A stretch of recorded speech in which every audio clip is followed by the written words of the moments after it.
Sur le point numéro 14, je vous propose en fait de tout simplement d'apporter notre soutien à la motion qui a été proposée justement au Congrès des maires, le 101e, donc fin d'année dernière, en novembre.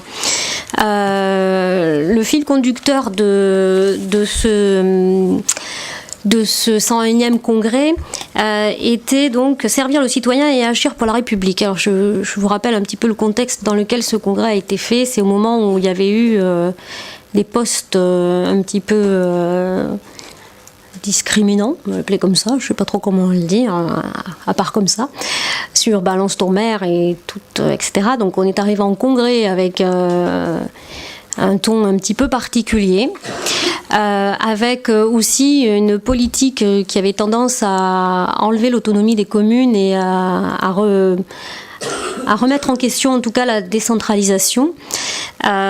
Du coup, cette motion avait été à l'unanimité votée à la fin du congrès.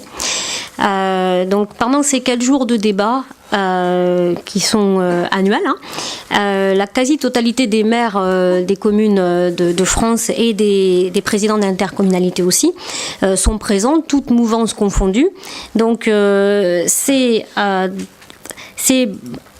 mon sens important de soutenir cette motion parce qu'elle permet de remettre en avant notre rôle d'élus locaux en disant que les communes sont nécessaires tout simplement au fonctionnement de la France. Donc ça remet, quand vous l'avez lu, cette motion, j'imagine, vous voyez, ça reprend un petit peu tout ce qui a été remis en cause ces derniers temps. Et ce que je trouve intéressant dans cette motion-là, c'est qu'au-delà de différents partis ou mouvances, il est bien question de la place des communes et de la place des élus locaux. Donc, dans la proximité et tout simplement dans la... J'ai envie de dire, dans le lien qu'on peut avoir avec les citoyens. Donc, dans le contexte d'une centralisation qui est menacée et une cohésion des territoires qui est ébranlée, pour pouvoir avoir force et unité et pour pouvoir compter, je propose, l'AMF, l'Association des maires de France, nous a demandé de pouvoir faire passer en conseil municipal pour que ça ait un poids, tout simplement, il n'y a pas autre chose de plus derrière, de pouvoir passer en conseil municipal cette motion pour soutenir donc l'AMF et donc effectivement tous les élus locaux. Donc, est-ce que vous avez des questions par rapport à cette motion ou par rapport à ce soutien-là? Damien. C'est pas une question, c'est juste un commentaire. C'est que moi, je suis tout à fait d'accord avec ce document. Maintenant, quand on dit tout ça, ça nous oblige aussi, nous, collectivités. Et moi, il y a un point qui me tient particulièrement à cœur. Page 4. L'AMF souhaite plusieurs choses là, et notamment elle souhaite que les conditions d'exercice des mandats locaux soient améliorées pour permettre l'accès de tous aux fonctions électives, en facilitant la conciliation avec l'activité professionnelle. Donc ça c'est très bien, moi ça me tient énormément à cœur ce point-là, mais du coup je fais ce commentaire, c'est que j'aimerais bien que nous, la collectivité aussi, on fasse attention à ça dans ce qu'on fait, et il y a un truc que je déplore, c'est qu'il y a au début du mandat, il y avait quelques réunions qui étaient à 20h30, maintenant il n'y en a plus une seule, et c'est compliqué pour certaines personnes qui sont actives et qui n'ont pas forcément facilité à être là en fin d'après-midi pour avoir de l'assiduité à ces réunions. Voilà.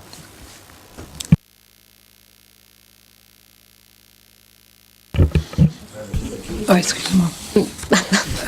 Pour un petit peu rebondir sur ce que dit Damien, mais pas vraiment sur l'histoire des conditions d'exercice des mandats locaux. Les élus votent entre autres pour les sénatoriales.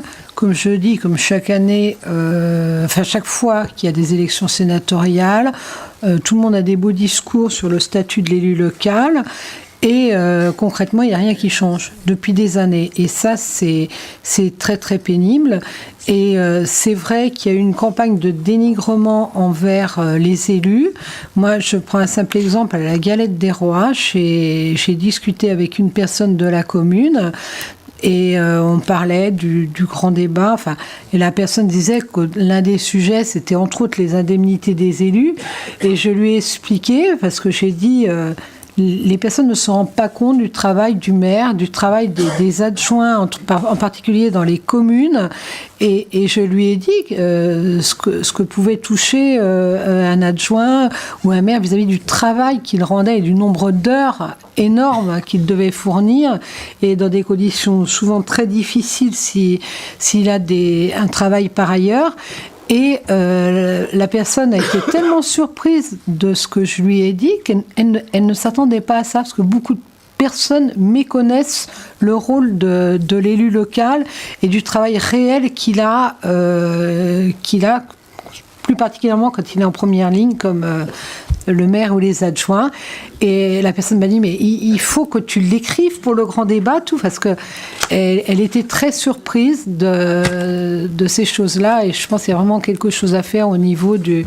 Et quand j'entends dire qu'il faut diminuer les indemnités des élus et mettre tout un amalgame comme ça, moi ça me fait bondir, et je suis révoltée, alors que les conditions sont souvent faibles pour assurer ce rôle-là.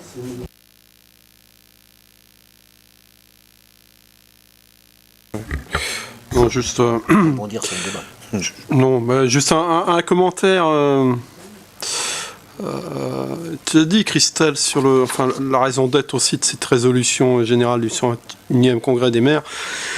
C'est à mon sens la défense des communes, qui pour moi est l'échelon institutionnel essentiel.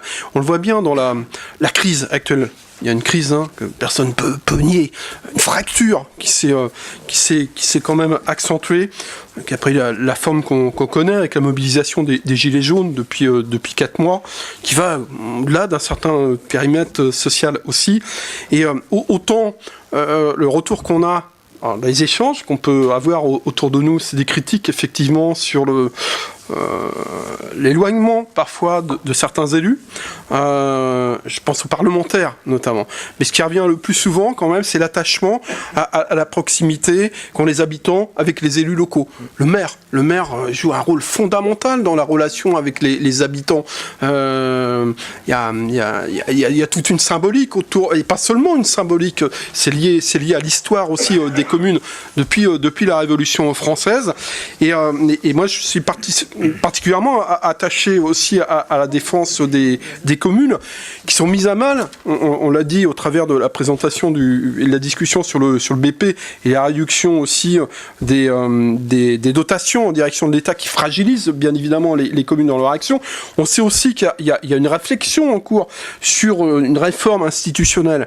On sait aussi que ça nous concerne plus particulièrement, notamment avec l'idée de constituer des métropoles, c'est des chers à certains, et bien évidemment à partir du moment où on concentre tous les pouvoirs au niveau d'une métropole, c'est-à-dire que sur cette fraction du territoire qui concerne les communes qui sont implantées sur les grandes métropoles, et ça nous concerne, ça passe par la suppression des communes. Je ne suis pas certain que ça aille dans le bon sens, et notamment dans le sens de ce qu'attendent nos concitoyens et les habitants. Les habitants sont attachés à ce lien de proximité. Il est essentiel, il est plus que jamais essentiel par rapport à la fragilité qu'on constate dans la vie quotidienne de beaucoup d'habitants. Heureusement que les communes sont là, heureusement que les élus sont là pour contribuer à apporter des réponses et à soutenir aussi les habitants qui sont les plus fragiles. Pour moi, c'est un maillon essentiel. Et c'est bien, au travers de cette résolution, c'est effectivement quelque chose qui ressorte aussi sur cet aspect-là. Et je pense qu'on doit défendre les communes et le maintien de cet échelon intermédiaire au niveau des institutions. En réponse d'ailleurs à ces postes et à cette campagne un peu de dénigrement, il y a quand même l'AMF qui s'est saisi de ça, pour rebondir sur ce que tu disais, avec les panneaux et les affiches « Ma commune, j'y tiens », qui permet de redire sur chaque affichette ou chaque Enfin, on en met dans le Sorinière Info un petit peu aujourd'hui pour rappeler effectivement le rôle des élus locaux, du maire et de la commune, au-delà de ça. Donc je pense que vraiment cette motion, habituellement, elle passe au Congrès, elle est votée à l'unanimité à la fin du Congrès et puis terminée. On ne demande pas aux conseils municipaux de l'appuyer. Elle est bien cette année, effectivement, et on le voit suite à l'actualité, importante parce qu'elle permet effectivement, je l'ai dit mais je le redis, de soutenir la place des communes et la place des élus locaux. Donc au-delà du maire, c'est bien les élus locaux et le vrai statut de l'élu local qui est en question derrière. Parce que si on veut pouvoir donner du temps et si on veut pouvoir, comme l'a dit Damien, être présent en réunion, se dégager du temps au travail, parce que normalement on est censé pouvoir travailler aussi, ça veut dire qu'il faut qu'il y ait d'autres choses qui soient mises en place pour une reconnaissance du statut. On en est loin, on est d'accord. Mais c'est une vraie réflexion. Là aussi, il en est question dans ces motions-là. Donc c'est vraiment important. C'est pour ça que je vous la soumets ce soir. Voilà. Si vous n'avez pas d'autres questions... Pardon, oui. Juste un mot parce que vraiment on est sur un débat extrêmement important. C'est vraiment la commune, c'est vraiment la cellule de base en termes de démocratie. S'il y a un endroit où les gens, quand ils élisent des élus, c'est bien l'endroit où ils les connaissent le mieux. Quand vous élisez un député, c'est rare si vous le croisez en faisant vos courses sur le marché du jeudi matin. Donc c'est effectivement au plus près de ce que vivent les habitants, les associations sportives, culturelles, etc. Il y a un lien direct et il faut vraiment que la commune soit reconnue. Tous les sujets que vous avez évoqués sur le statut de l'élu sont effectivement importants, mais aussi, tu l'as dit tout à l'heure, il y avait une certaine forme de décentralisation vers les communes, et là, on a bien compris que depuis l'arrivée de ce gouvernement plus particulièrement, qu'il y a une recentralisation. C'est les décisions qu'il a prises, au début, c'était ça, pour encadrer davantage, etc., ne pas faire confiance aux élus, ainsi de suite. Et là, donc, ce qu'a dit Bruno tout à l'heure sur la taxe d'habitation, ça revient de plein fouet dans le sujet, parce que depuis que je suis maire, les petites expériences que j'ai, c'est qu'il y a des choses qui ont été retirées aux villes et reversées par l'État, et puis c'est des dotations qu'à un moment donné, on ne sait plus pourquoi, au lieu d'avoir tant d'argent, on en a un peu moins, puis finalement, et c'est quelque chose qui au départ était perçu par la ville. Donc on voit bien qu'on ne peut pas être très rassuré sur ce mode de fonctionnement, et que la taxe d'habitation, on ne sait pas ce qu'elle deviendra dans les années futures, à partir du moment où ça vient d'en haut, et qu'on n'en a plus la maîtrise. Et donc ça, c'est extrêmement grave. Juste un petit clin d'œil quand même, vous avez tous vu à la page 4 qu'il y avait aussi les moyens dévolus aux agences de l'eau. C'est une transition avec le sujet que j'évoquerai tout à l'heure, mais c'est vrai que les agences de l'eau qui financent tous les travaux que font les collectivités pour améliorer la qualité de l'eau, on a réduit fortement 10% carrément, c'est comme si on vous réduisait votre budget ici au Sorinière par décision unilatérale de 10% pour investir. Résultat, quand il y a des travaux à faire sur les collectivités en termes de tuyaux d'eau potable, stations d'eau potable. Là, tout de suite, on nous a dit à la métropole, vous aurez 1 million de moins là, pour ce qui était prévu, on vous les donne plus, etc. On commence évidemment par amputer ce qui est versé aux collectivités, qu'elles soient dans les campagnes ou dans les villes. Il n'y a vraiment aucune différence à ce niveau-là. Et on est devant des réseaux qui s'usent, qui sont un peu perméables, etc. Donc le résultat, c'est que il faudra encore que ce soit les collectivités qui en mettent un peu de plus dans ces domaines-là, qui sont plus maintenant de la compétence de la commune et Sorinière, mais on a ce problème-là à résoudre. Et donc quand on voit ces réductions drastiques de 10% sur l'agence Loire-Bretagne, là tout le monde s'arrache les cheveux pour voir comment on va faire, pour améliorer la qualité de l'eau.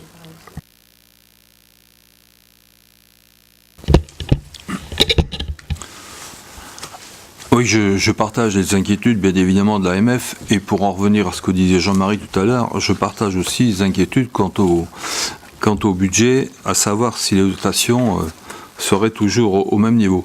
C'est quand même pas un phénomène qui date d'aujourd'hui, puisque depuis plusieurs mandatures présidentielles, on voit de plus en plus que les dotations diminuent ou que les promesses ne sont pas tenues. D'ailleurs, si on prend la page 4, le président de la République a écrit au maire pour évoquer des promesses par ailleurs, pour l'essentiel, non tenues. Et c'est toujours à ça qu'on est confronté. C'est qu'aujourd'hui, les promesses ne sont jamais tenues. Alors tout à l'heure, certains ici ont évoqué le débat public. Il y a eu un débat public ici. On a bien vu que sur la fin, les élus étaient montrés du doigt. Et c'est quelque chose qui personnellement, moi, m'a atteint en me disant j'ai pas l'impression d'être mauvais, j'ai pas l'impression de ne pas faire mon travail, j'ai pas l'impression de ne pas donner assez à la commune. Et dans ce débat public, vous avez pu tous le constater, moi aussi d'ailleurs, que le président de la République a fait le tour des régions pour faire un débat public. D'autres disent que c'est pour faire sa campagne électorale. Vous avez tous pu remarquer qu'il n'est pas venu en Loire-Atlantique. Et moi, j'aurais aimé le voir, par exemple, à Saint-Aignan, ou à Bougnay, ou aux Sorinières, ou à Rezé, expliquer sa vision de la démocratie. Moi, ça m'aurait plu de voir qu'on demande aux gens de voter et qu'en fait, on balaye la démocratie, on ne tient pas compte de ce qui se passe, on n'en a rien à faire. Donc là, je pense qu'il y a quand même des choses qui sont importantes et qu'il faut aujourd'hui dénoncer. Et il n'y a pas si longtemps que ça, d'ailleurs, on est allé aussi, on était avec la commune de Saint-Aignan, Bougnay et Rezé, on est allé voir le ministre de la Transition énergétique en ce qui concerne l'aéroport. Et là aussi, on déplore cette attitude qu'ont certains ministres vis-à-vis des élus. Pourquoi je dis ça ? Parce que le débat, c'était un débat convivial, il n'y a pas eu d'histoire, il n'y a pas eu de friction, il n'y a pas eu non plus de proposition des élus, je maintiens, il n'y a pas eu de proposition des élus, pourtant le lendemain, dans la presse, le ministre fait écho de dire il y a eu un consensus, les élus sont d'accord pour augmenter l'aéroport de 800 mètres. C'est entièrement faux. Entièrement faux. Suite à la contestation des présents, le ministre, le lendemain, envoyait une lettre d'excuse aux maires en leur disant c'est la presse qui n'a rien compris. Sauf qu'aujourd'hui, ça n'a jamais. Alors, ce qui a été dit la première fois a été publié, mais la deuxième fois, il n'y a pas eu de publication dans la presse. Voilà où on en est. Voilà comment les élus locaux sont considérés par certains ministres. Et ça, c'est quelque chose qu'on ne peut pas accepter. Alors, on parlait tout à l'heure de la fronde qui existe aujourd'hui. Alors là, moi, j'ai envie de dire, ça me fait un peu rigoler parce que certains n'ont pas tout compris. La fronde, il y a quelques années, elle était à l'Assemblée générale. Et je pense que c'est là qu'elle doit être, la fronde. C'est ça la démocratie, à l'Assemblée nationale. Et c'est là que doit être la fronde. C'est pas dans la rue. En tout cas, on voit ce que ça donne dans la rue. Et je condamne évidemment les violences. Mais si la fronde était restée dans l'Assemblée nationale, on n'en serait pas là aujourd'hui. Mais on a eu un président qui a fait du dégagisme. Il a dit, moi, je vire tout le monde, je crée mon parti Godillot. Il a créé son parti Godillot, on voit ce que ça donne. Mais aujourd'hui, la fronde, elle est toujours dans la rue et il n'y a pas d'avancée là-dessus. Je pense qu'il faut remettre la démocratie là où elle est et respecter les élus et notamment les élus locaux. Alors je pense que vous l'avez tous compris, je ne suis pas Macron-patible. Voilà.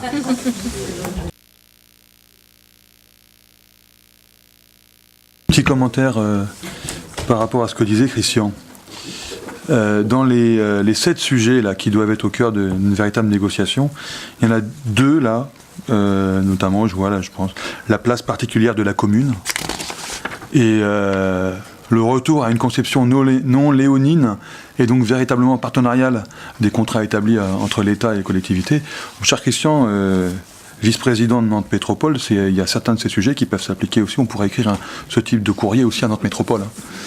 Et j'espère que tu sauras les soutenir aussi. Donc cette motion sert à dire, pour résumer, qu'on n'est pas des succursales de l'État, qu'on est bien des réels partenaires, qu'on doit avoir une autonomie et une libre administration financière et fiscale, donc pour pouvoir fonctionner. Est-ce que c'est bien résumé ? On va dire oui. Oui. Donc je vous propose du coup de mettre au vote cet avis pour que je puisse donner la position du conseil municipal des Sorinières. Voilà. Donc qui est pour ce soutien de cette motion. Merci.